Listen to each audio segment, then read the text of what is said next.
And clinical pharmacology में अब जो हमारे पास है वो है वीडियो लेक्चर नंबर 6 जो कि है एलिमिनेशन के हवाले से। सो देखिए, जब भी आप एक ड्रग ले रहे हैं तो ड्रग सबसे पहले आपकी बॉडी में एब्जॉर्ब हुई, फिर डिस्ट्रीब्यूट हुई, फिर वो थोड़ी बहुत मेटाबोलाइज हो गई। आफ्टर मेटाबॉलिज्म वो आपकी बॉडी से एक्सक्रीट हो जाती है। अब आपके पास दो तरह के लफ्ज़ हैं, एक है एक्सक्रीशन और एक है एलिमिनेशन। दोनों में क्या फ़र्क है कि अगर आपके पास एक ड्रग है और वो विदाउट मेटाबॉलिज्म डायरेक्टली बॉडी से आउट हो जाती है, वी कॉल इट एक्सक्रीशन। लेकिन अगर एक ड्रग पहले मेटाबोलाइज हो और आफ्टर मेटाबॉलिज्म वो बॉडी से एक्सक्रीट हो तो हम इसको कहेंगे एलिमिनेशन। तो ये जो आपके पास मेजर रूट्स हैं आपकी बॉडी में एक्सक्रीशन या एलिमिनेशन के, वो तीन हैं।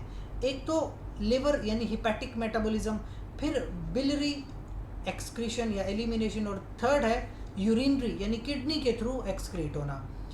अब आपके पास क्या है, एक कंसेप्ट इसके साथ एसोसिएटेड है, we call it drug clearance.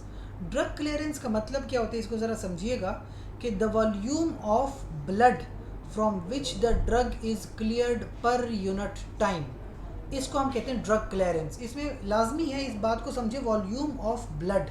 इसका मतलब ये है कि फ़र्ज़ कीजिए कि एक पेशेंट है आपके पास जिसका जो ब्लड वॉल्यूम है यूँ समझे 5 to 6 लीटर है और उसने एक ड्रग ली हुई है। अब ये ब्लड पास करेगा थ्रू हिज किडनी और साथ साथ ये ब्लड पास करेगा थ्रू हिज लिवर। तो जब ये किडनी और लिवर से उसका ब्लड पास करेगा तो जो ड्रग ली हुई है उसने, वो किडनी के थ्रू भी पास करेगी और लिवर के थ्रू भी पास करेगी।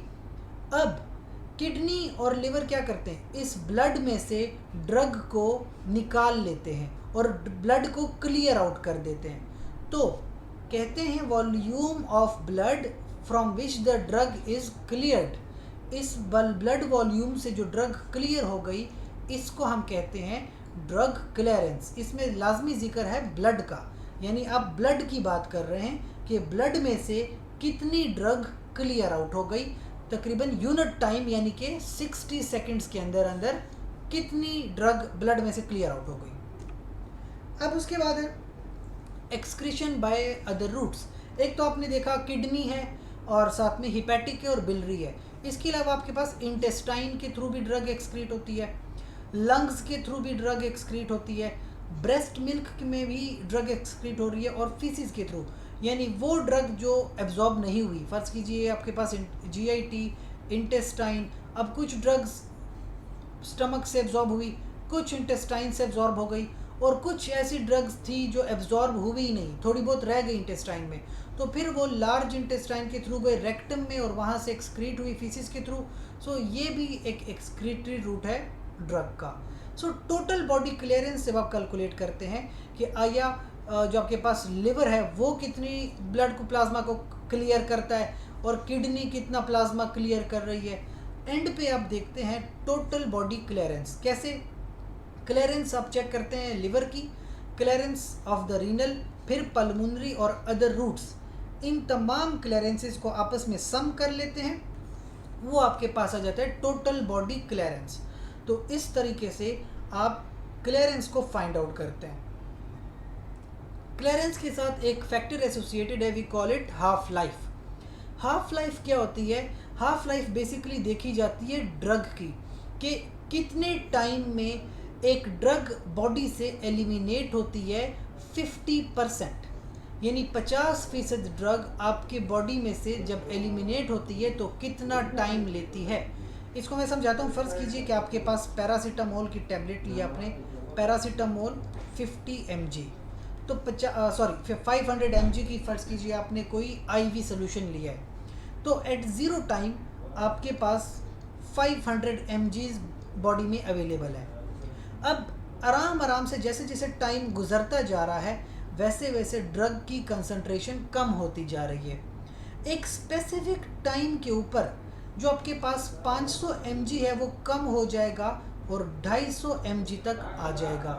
तो वो टाइम जब एक ड्रग 500 से लेकर 250 mg तक रह जाए, उस टाइम को हम कहेंगे फर्स्ट हाफ लाइफ। उसके बाद मज़ीद जब ये ड्रग कम होगी तो एक टाइम आएगा जब ये 250 से रह जाएगी 125 mg, तो वो होगी उसकी सेकंड हाफ लाइफ। फिर मज़ीद जब ये कम हो रही है, एक टाइम आएगा जब ये 125 से भी आधी, यानी ये आपके पास रह जाएगी 125 का आधा देखें 62.5। तो जब ये 62.5 आपकी बॉडी में रह जाए, उस टाइम को कहेंगे थर्ड हाफ लाइफ। फिर मज़ीद ये बॉडी से एलिमिनेट हो रही है, एक टाइम आएगा जब ये 62 को भी आधा रह जाएगा, यानी तकरीबन 31.5।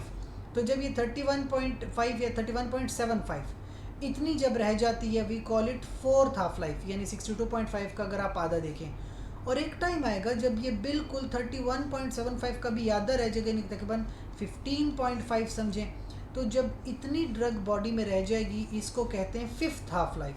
तो अब 15.5 अगर बॉडी में रह जाती है, मतलब कि पैरासीटामोल 500 mg का 96 to 98% डोज बॉडी से एलिमिनेट हो गई है, और वो 5 हाफ लाइफ लगती हैं एक ड्रग को बॉडी से टोटल क्लियर आउट होने में। लिहाजा इसको हम कहते हैं हाफ लाइफ। और क्लिनिकली इसकी क्या इंपॉर्टेंस है? क्लिनिकल इंपॉर्टेंस ये है कि इससे आप ड्रग फ्रीक्वेंसी का पता चलाते हैं कि एक ड्रग आपने बीडी देनी है या टीआईडी देनी है या टीडीएस देनी है, तो कैसे पता चलता है, या फिर ओडी देनी है, ये पता चलता है हाफ लाइफ से।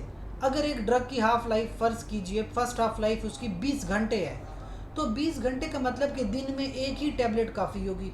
फ़र्ज़ कीजिए एक ड्रग की हाफ लाइफ 12 घंटे है, तो मतलब कि दिन में 2 टैबलेट्स देनी होंगी। अगर एक घंटे की ड्रग की हाफ लाइफ 6 घंटे है, मतलब दिन में 3 बार इस ड्रग को देना होगा। तो हाफ लाइफ से पता चलता है ड्रग फ्रीक्वेंसी का कि आप एक ड्रग कितनी फ्रीक्वेंसी में किसी पेशेंट को देंगे। सो अगर आप देखें, ये हमारे पास बेसिक एंड क्लिनिकल फार्माकोलॉजी में लेक्चर नंबर 6 था, और इसके साथ साथ जो आपके पास फार्माकोकाइनेटिक्स का जो कंसेप्ट है वो कंप्लीट हो गया है, जिसमें एब्जॉर्प्शन, डिस्ट्रीब्यूशन, मेटाबॉलिज्म और एलिमिनेशन में डिस्कस किया।